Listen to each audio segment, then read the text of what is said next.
All right, so the first thing that we have to do is, of course, we have to set up our account and create it. So I will just give a fake name.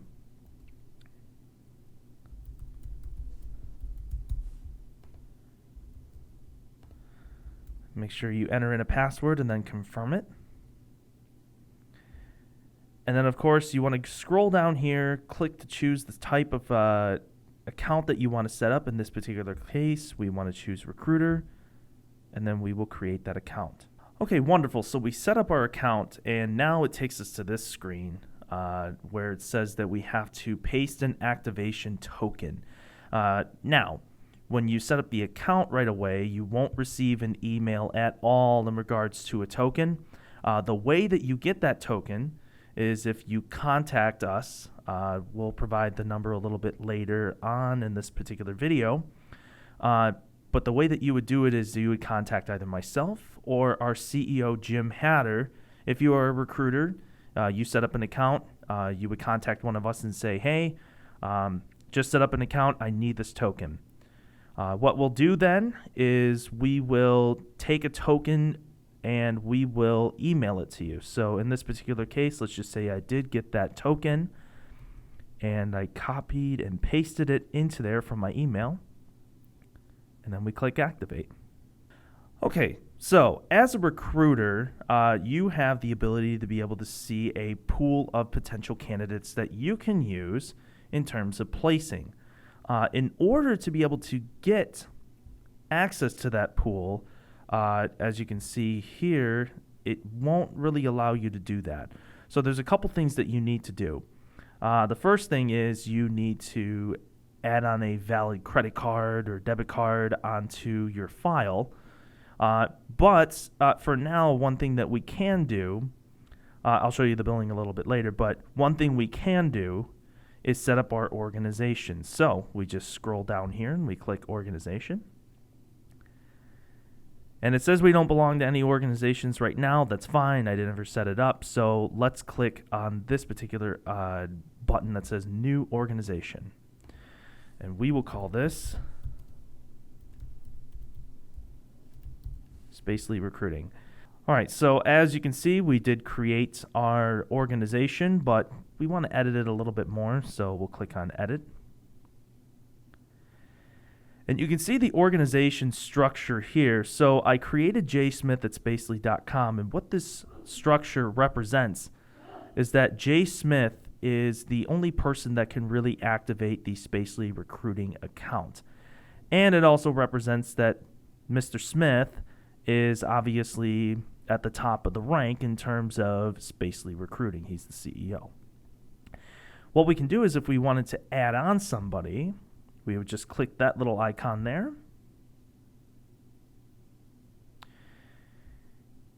And we'll just do this really quickly. So we want to select the parent as Spacely Recruiting unless you wanted this organizational structure to know or to show that Mr. Smith is the CEO of the company and this person that we're adding on is going to be beneath him. So let's actually do that.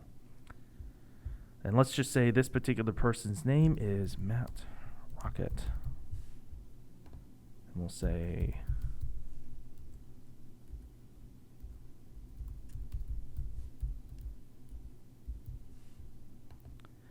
and then the phone number we don't have to add in right now. That's fine. So we'll just click save. And now we can clearly see that Matt Rocket is underneath Mr. Smith. Okay.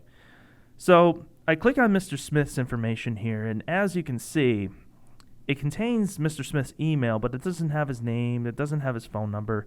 Heck, it doesn't even have a picture for him. So we can actually change that. Technically, we're logged underneath Spacely Recruiting, but we're also logged underneath Mr. J. Smith's account. So in order to edit this information, we can't do it here. We have to click under Settings.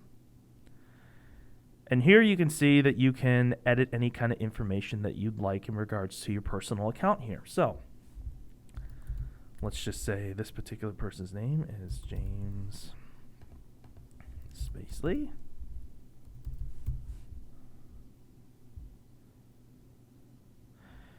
And you can put a phone number in there if you'd like. I'm not going to do that right now. Just click on images here. There we go. There's Mr. James Spacely. Great. So then we click update the profile, and when you go back into organization and you click edit, you can see that Mr. James Spacely has a picture, has an identity, has a name there. Of course, if we added in a phone number, it would display that as well. Okay, fantastic. All right, so the next step in the process is to add on your billing information. Now, off camera, I actually did this, and just to show you proof that I did, here it is. You would just click into billing, and it would just ask you to enter in your credit card information, and I did that. I won't go exactly. It's very easy to figure out.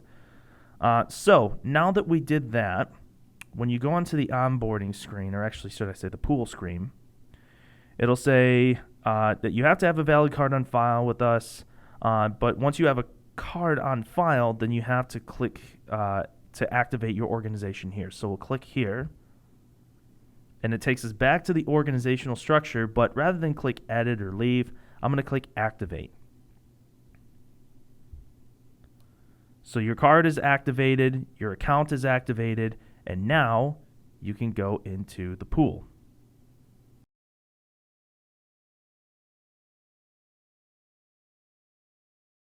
So that wraps up this video, and I wanted to thank you guys for checking it out.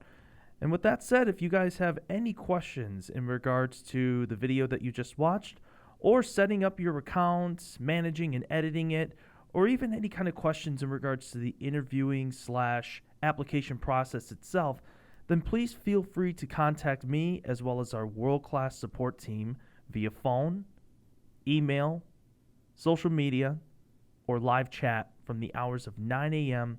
to 4 p.m. Eastern Time. So go beyond the resume with ViewTurn.